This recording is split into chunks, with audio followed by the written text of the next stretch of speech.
Good morning, dear students. I hope you're all doing fine. I welcome you all to the video lesson of O3 Accounting. We had started the chapter errors, and by the end of the previous lesson, we had completed the non-affecting errors. Well, now it's time for the other type, that is the affecting errors. Now, I would first like to start with an example of a definition that what actually are affecting errors. Affecting errors are basically all those errors which basically affect your trial balance. All those errors which are affecting your trial balance are basically known as non-affecting affecting errors. Let me just write it down on the board.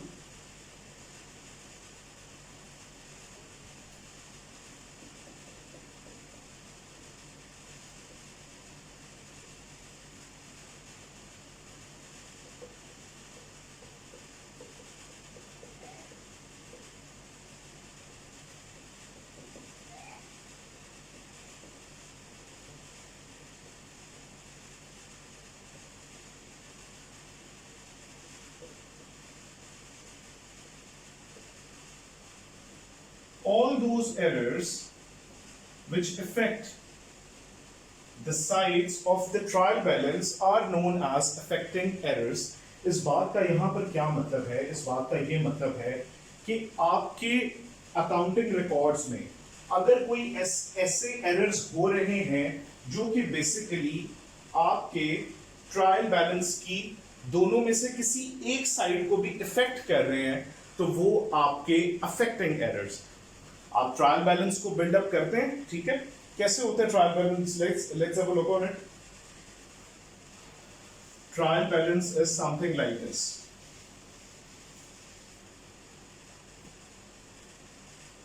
It has two sides, right? आपके सारे head of accounts, और let's say imaginary figure, ये debit side, ये credit side. ये आ गया 50,000 और obviously ये भी होना चाहिए 50,000। अब what happens and where do we judge that we have made an affecting errors in our accounting records? देखो, ऐसी सिचुएशन में हमने बात की थी कि हम ये चेक करते थे कि अगर तो फिगर्स दोनों सेम भी हैं, उसके बावजूद भी एरर कोई ना कोई हुआ हो सकता है। और वो एरर्स कौन से हैं? वो एरर्स हैं आपके नॉन अफेक्टिंग एरर्स। लेकिन कुछ सिचुएशंस ऐसी होती हैं कि जहां पर कुछ इस तरह के हालात हो जाते हैं। लेट्स से फॉर एग्जांपल आपका जो ट्रायल बैलेंस है उसकी डेबिट साइड का टोटल 50,000 आया, क्रेडिट साइड का टोटल 48,000 आया। अब what to do over here? सबसे पहली बात तो ये है कि यहां पर हमने आइडेंटिफाई करना है कि हाँ भी हमने अपने अकाउंटिंग रिकॉर्ड्स में कोई अफेक्टिंग एरर किया है, नॉन अफेक्टिंग एरर, क्योंकि नॉन अफेक्टिंग एरर आपके ट्रायल बैलेंस को डिस्टर्ब नहीं करता। This example means that there is some affecting error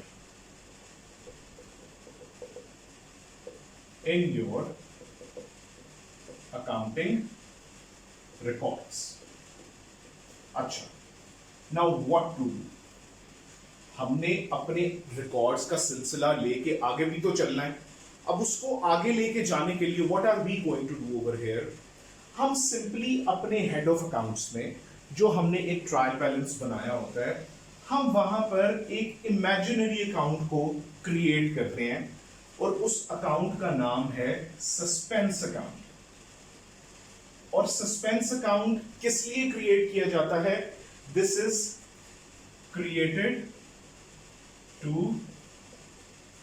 balance the trial balance. एक सस्पेंस का अकाउंट क्रिएट किया। अब रूल क्या है कि सस्पेंस को किस साइड पे रिकॉर्ड करना है? आपने ये देखना है कि अफेक्टिंग एरर की वजह से ट्रायल बैलेंस की कौन सी साइड शॉर्ट है। इस एग्जांपल में it is clearly evident that हमारी क्रेडिट साइड जो है दैट इज शॉर्ट। और वो कितने से शॉर्ट है डेबिट साइड से? 2000। तो इधर हम 2000 का एक सस्पेंस का अकाउंट क्रिएट करेंगे, तो अल्टीमेटली ये भी 50,000 आ गया, अल्टीमेटली ये भी 50,000 आ गया। और इस तरह हम अपने प्रोसेस को आगे लेके चल पड़ेंगे। But obviously this is not the end of everything. अगर ये हमने सस्पेंस क्रिएट किया है तो इस सस्पेंस को हमने खत्म भी करना है whenever we will be finding our errors. उन एरर्स को फाइंड करके हमने रेक्टिफाई करना है और इस सस्पेंस के अकाउंट को क्लोज करना है। नाउ अभी के लिए what I am going to do is कि सस्पेंस से रेलेवेंट जितनी हमारी ट्रीटमेंट्स हैं वो मैं आपको बोर्ड पे लिखवाऊंगा। Please listen to them very very carefully.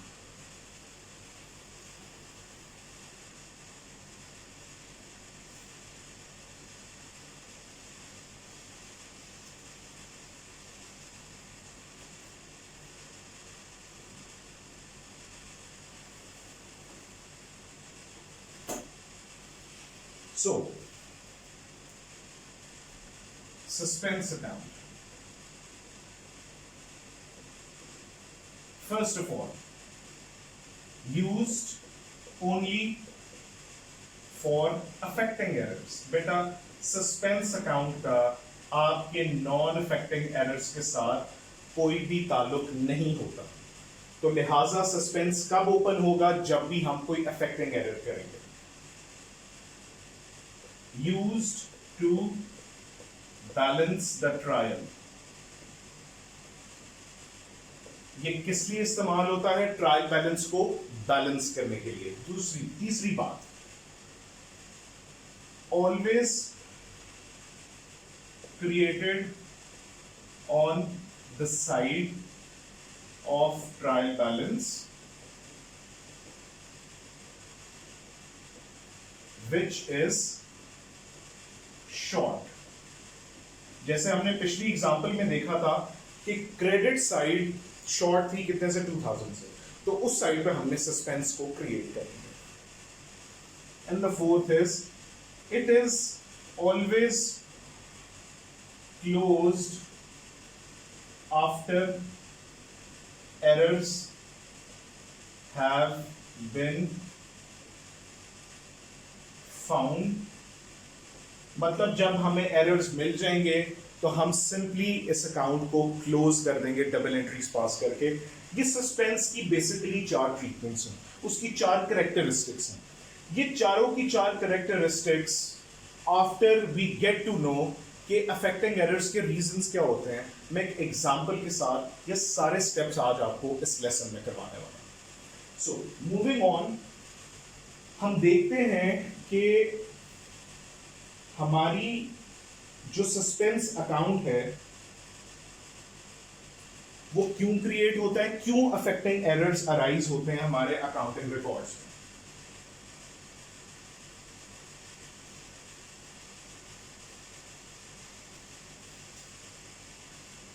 बच्चों, before moving on to that I would like to tell you one thing कि ये जो आपके एरर्स हैं, ठीक है, मैं इसकी एक छोटी सी आपको ट्री बना के देता हूं। एक होते हैं नॉन अफेक्टिंग, ठीक है। नॉन अफेक्टिंग की हमने पढ़ की हैं अभी तक 7 टाइप्स, राइट। अब हम आए हैं किसके ऊपर? अफेक्टिंग एरर्स के ऊपर।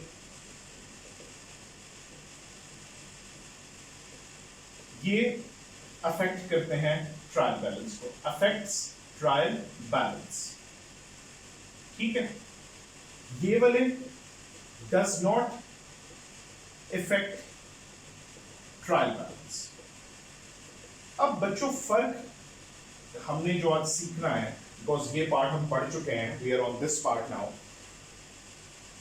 ये ट्रायल बैलेंस को इफेक्ट कैसे करता है? How does an affecting error affects a trial balance? Simple सा इसका एक आंसर ये है, such errors are occurred only on one side of trial balance. मतलब ये एक ऐसे एरर्स होते हैं जो कि या तो सिर्फ डेबिट साइड को इफेक्ट कर रहे होते हैं या क्रेडिट साइड को इफेक्ट कर रहे होते हैं, दोनों को इकट्ठा कभी भी ये इफेक्ट नहीं करते। अगर दोनों को वो इकट्ठा इफेक्ट कर देंगे तो ऑब्वियसली वो क्या बन जाएगा? वो नॉन अफेक्टिंग एरर बन जाएगा। क्योंकि अगर हमने एक एरर भी की है, और हमने डेबिट में भी 200 पास कर दिया, क्रेडिट में भी 200 पास कर दिया, तो ट्रायल बैलेंस तो फिर इक्वल आ गया। एग्जांपल से देखते हैं कि एक एंट्री है,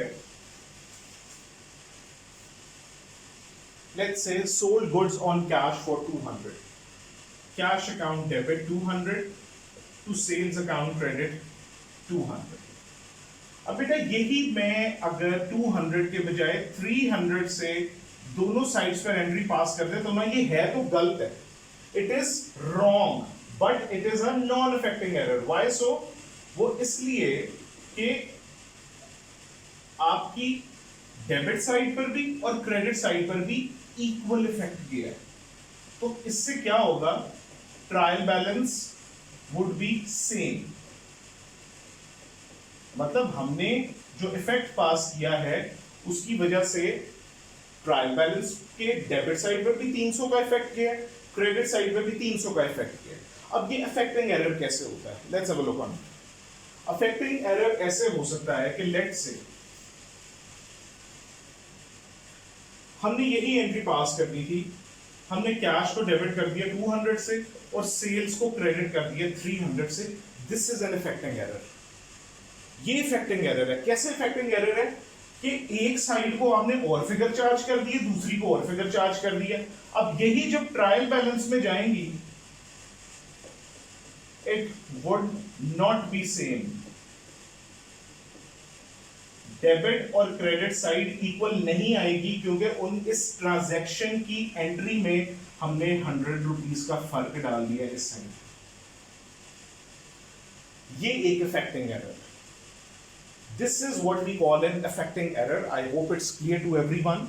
मैं इसके साथ ही आपको बताता हूं कि ये जो हम डिफरेंसेस ले आते हैं, ठीक है, एक चीज आप अपने माइंड में बिठा लें, अपने एरर्स जब आपके सामने आएंगे तो you have to remember one thing कि कोई भी ऐसा एरर जिसकी वजह से ट्रायल बैलेंस की सिर्फ एक साइड इफेक्ट हो रही है, वो आपका अफेक्टिंग एरर है। Any error that affects only one side is an affecting error, whereas any error that affects both sides with the same amount is a non-affecting error. ये दोनों का बेसिक डिफरेंस। अब अफेक्टिंग एरर के लिए how do we get affect on only one side?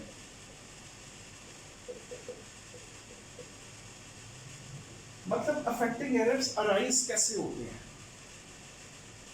किस तरह एक ही side के ऊपर एरर का इफेक्ट आ जाता है? उसके तीन रीजन होते हैं। The first reason is incorrect summation of a ledger. बेटा ये गौर से सुनने आप सबने, it's a very very important thing. Incorrect summation of a ledger. For example ये एक लेजर था सेल्स का, ठीक है, इसका सीडी बैलेंस आना चाहिए था लेट्स से 2000, जो कि हमने गलती से प्लस माइनस करते हुए 2800 लिख दिया। लिखना कितना था? 2000, लिख कितना दिया? 2800। अब बेटा सेल्स जाती है ट्रायल बैलेंस की क्रेडिट साइड पे, तो हमने क्या किया, ट्रायल बैलेंस की सिर्फ एक साइड को 800 से ओवरस्टेट कर दिया। अब इसकी वजह से क्रेडिट साइड जो है वो ट्रायल के डेबिट साइड से इक्वल नहीं आएगी। वो क्यों नहीं आएगी? क्योंकि हमने 800 का फर्क डाल दिया। इसको हम बोलते हैं इनकरेक्ट समेशन। समेशन का मतलब होता है टोटल करना, बैलेंस करना of a ledger. This is the first reason why affecting errors occur. Let's have a look at the second reason.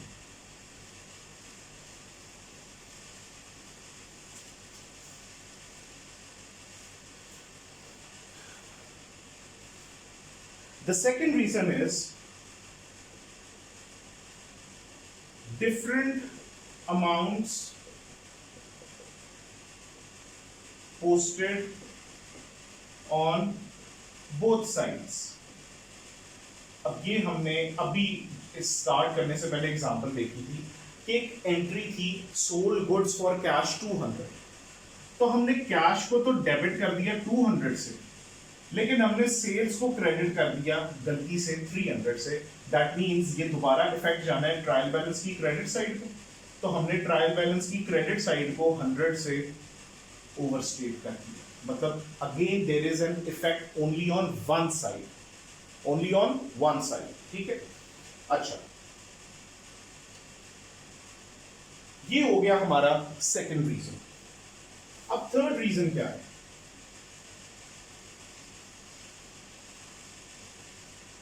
Third reason बड़ा इंटरेस्टिंग है।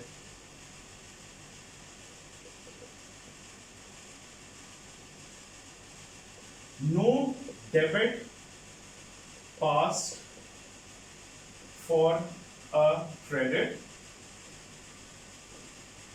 and no credit passed for a debit। एक entry करते हुए आपने एक side का effect ही पास नहीं किया, तो बेटा ऑब्वियस सी बात है, जब इफेक्ट एक साइड पे पास किया है दूसरी साइड पे आपने पास ही नहीं किया, तो दैट मींस वो एक साइड को अफेक्ट करेगा, और एक साइड को जो एरर इफेक्ट करता है वो आपका अफेक्टिंग एरर होता है। फॉर एग्जांपल, आपने एंट्री करनी थी वेजेस पेड ऑन कैश $200, तो एंट्री क्या थी? एंट्री होनी चाहिए थी wages account debit to 200 to cash account credit. आपने वेजेस को डेबिट कर लिया लेकिन कैश को क्रेडिट किया ही नहीं, भूल गए या गलती से आपने छोड़ दिया, एरर कर दिया आपने, तो एक साइड के ऊपर इफेक्ट जा रहा है, और वो कौन सी है? वो कैश वाली साइड है। तो इसकी वजह से अगेन आपका ट्रायल बैलेंस डिस्टर्ब हो जाएगा, वो इक्वल नहीं आएगा। तो बच्चों ये तीन हमारे बेसिक रीजंस हैं जिनकी वजह से आपका जो ट्रायल बैलेंस है वो इफेक्ट हो जाता है, और इनको हम क्लासिफाई करते हैं as affecting errors. Now let me tell you all one thing, कि इफेक्टिंग एरर्स का कोई पर्टिकुलर नाम नहीं होता, जैसे कि नॉन इफेक्टिंग का था। नॉन इफेक्टिंग 7 टाइप्स के थे, उन 7 के 7 टाइप्स के कुछ नाम थे, लेकिन इसका एज सच कोई नाम नहीं होता ना। अब इसमें सस्पेंस का क्या किरदार है? सस्पेंस हम यहां पर कैसे सॉल्व करते हैं? सस्पेंस को किस तरह फिक्स किया जाता है हमारे अफेक्टिंग एरर्स के अंदर? इसको मैं आपको एक एग्जांपल के तौर पे करके दिखाऊंगा, please pay attention.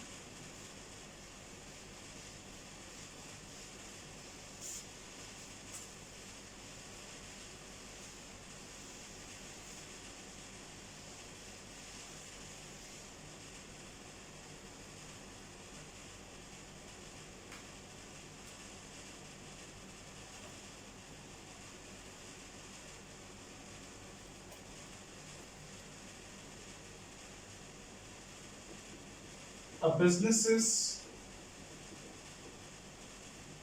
trial balance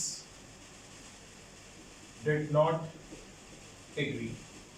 अब बच्चों ये मैं आपको करवा रहा हूं एक एग्जाम स्टाइल एग्जाम्पल। एक बिजनेस है जिसका ट्रायल बैलेंस एग्री नहीं किया, ठीक है, और the second thing it says is a difference of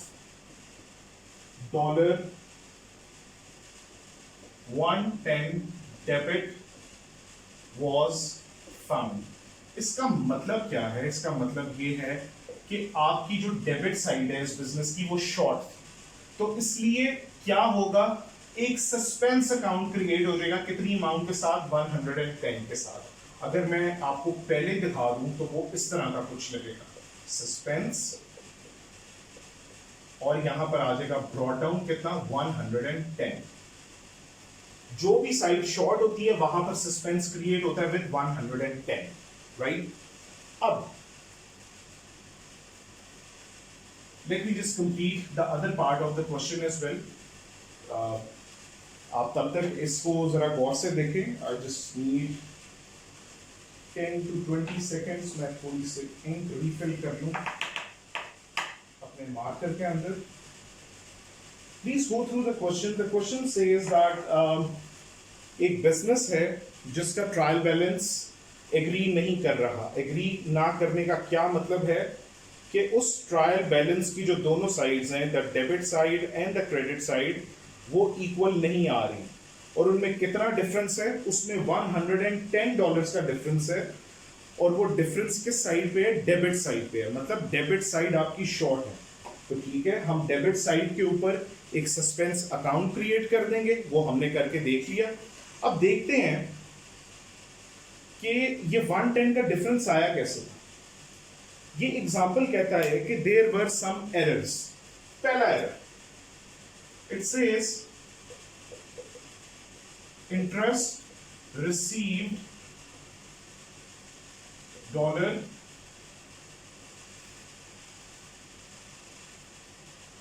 $180 was recorded twice in the account.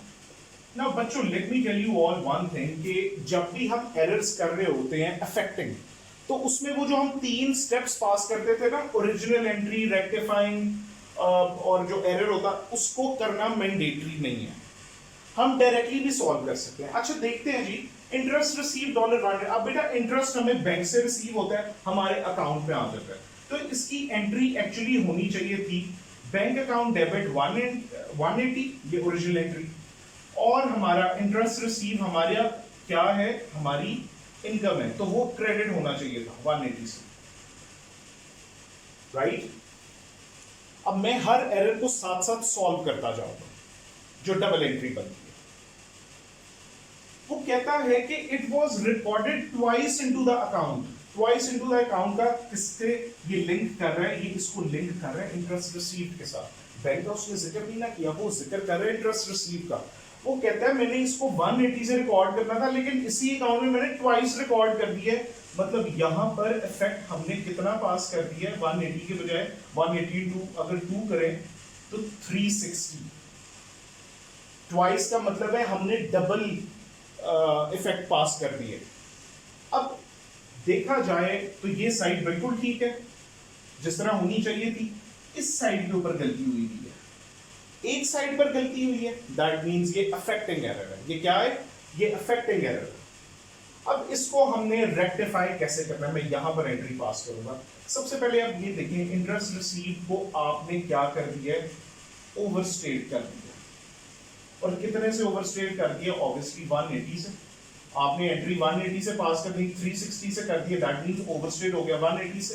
अब ओवरस्टेट का रूल क्या था कि उसको ठीक करने के लिए ऑपोजिट इफेक्ट पास करो, तो ठीक है, इंटरेस्ट रिसीव्ड को हम, ये आर मैंने यहां पे लिख दिया, it means rectifying entry. Interest receive को डेबिट कर देंगे 180 से, राइट। अब क्रेडिट क्या होगा यहां पे, बेटा जी कोई भी ऐसा एरर जो कि अफेक्टिंग एरर है, जब भी हम उसकी गलत साइड को ठीक कर देंगे, जैसे कि हमने इंटरेस्ट रिसीव्ड को 180 से डेबिट करके ठीक कर दिया, तो बेटा जो उसकी दूसरी साइड होगी वहां पर सस्पेंस अकाउंट को क्रेडिट किया जाएगा। उसका रीजन क्या है, उसका रीजन ये है कि जब हमने ये एरर्स फाइंड करने थे, तो हमने ट्रायल बैलेंस में एक सस्पेंस अकाउंट क्रिएट किया था और सारा डिफरेंस उसके अंदर लिख दिया था, राइट। अब वो जब हमने डिफरेंस उसके अंदर लिख दिया था, तो दैट मींस कि एक हेड ऑफ अकाउंट को ठीक करने के बाद जो दूसरा इंपैक्ट रह जाएगा, चाहे वो क्रेडिट है चाहे वो डेबिट है, वो सस्पेंस में पास किया जाएगा। तो आपकी जो पहली एंट्री बन रही है, that is interest received account debit to suspense account credit. ये है आपका पहला एरर। इस एरर को, इसकी रेक्टिफाइंग एंट्री को आपने याद रखना है। Let's move on to the other one.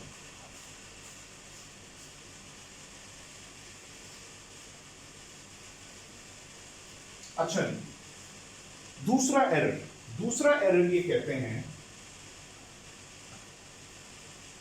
Wages account overstated bye $200।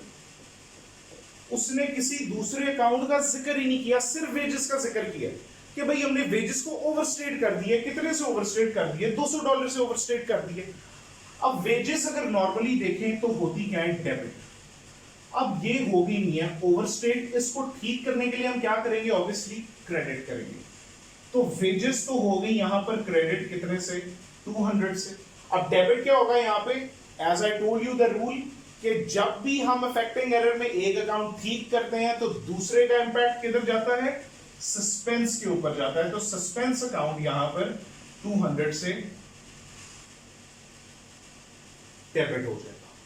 ये रही आपकी rectifying entry for your second error. I hope it is clear to everyone. Moving on to the third error. The third error says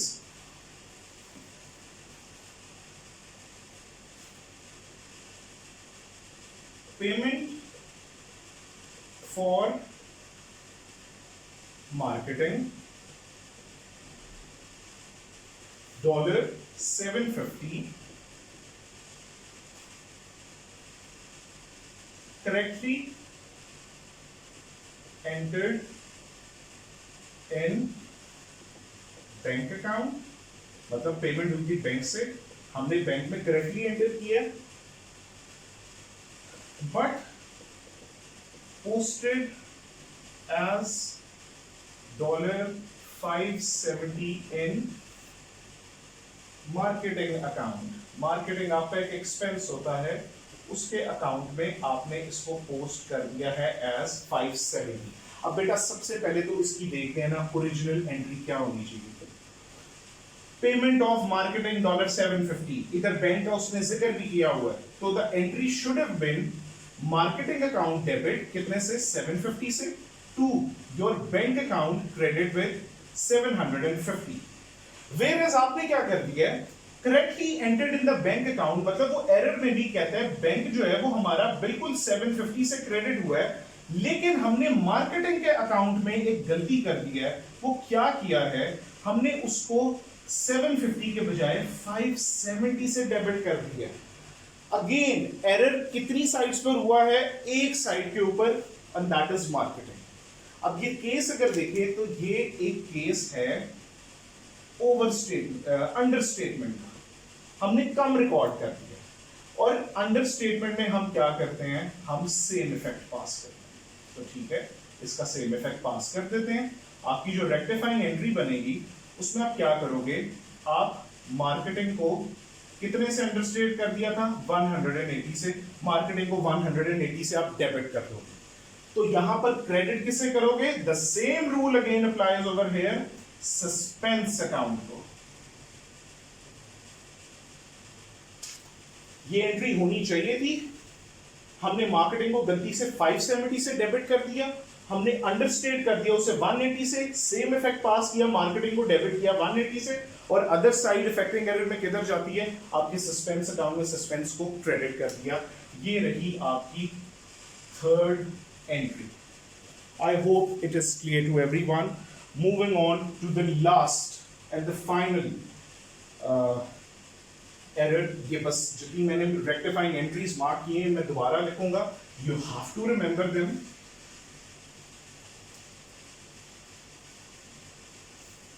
अच्छा,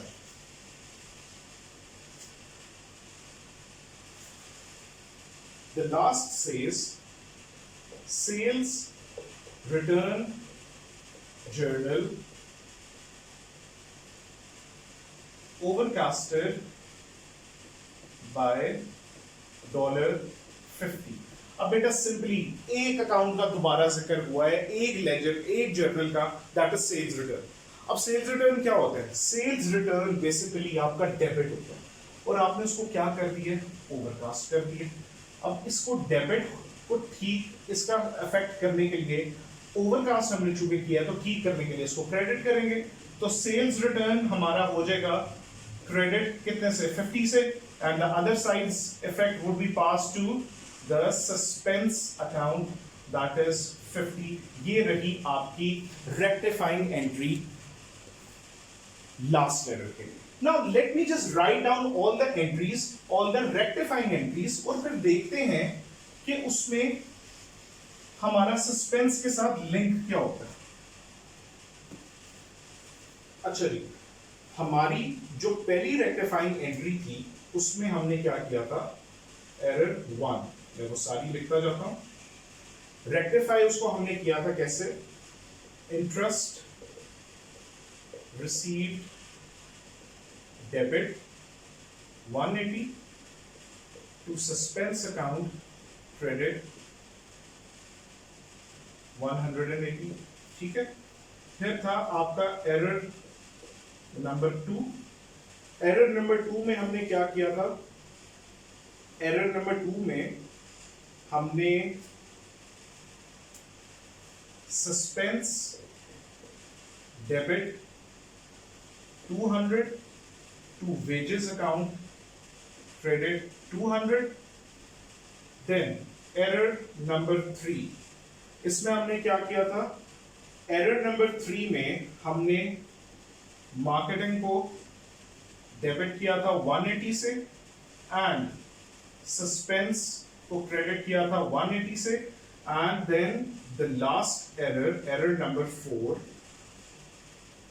उसमें हमने suspense को debit किया था 50 से एंड सेल्स रिटर्न इसको क्रेडिट किया था 50 से. Now this is the rectifying entry that had been passed for all the errors. ठीक है, ये लास्ट वाली मैं रिपीट कर दूं. It is suspense account debit to sales return credit. अब आपकी रिक्वायरमेंट होती क्या? पहली रिक्वायरमेंट तो ये होती है जो कि हमने की है, वो कहता है एक जर्नल बनाओ, उसके अंदर तमाम रेक्टिफाइंग एंट्रीज उन एरर्स की पास करो. उसके बाद जब हमने सस्पेंस पढ़ा था तो बेटा जी मैंने आपको एक रूल बताया था. वो रूल क्या था कि जब भी हमें अफेक्टिंग एरर्स मिल जाएंगे तो हमने सस्पेंस के अकाउंट को क्लोज कर देना है. अब वो क्लोज हम कैसे करेंगे? ऑब्वियसली ये सस्पेंस जो था इसका एक ब्रॉडन बैलेंस था ये, क्योंकि डेबिट साइड शॉर्ट थी तो 110 यहां पर आ गया, राइट. अब हम ऐसा करते हैं, जितनी रेक्टिफाइंग एंट्री सस्पेंस वाली हैं वो इधर पोस्ट कर देते हैं. सस्पेंस क्रेडिट हो रहा है कितने से? 180 because of interest. Then suspense आपका डेबिट हो रहा है 200 because of wages. Then suspense आपका क्रेडिट हो रहा है 180 बिकॉज ऑफ मार्केटिंग. उसके बाद आपका सस्पेंस डेबिट हो रहा है 50 से बिकॉज ऑफ सेल्स रिटर्न.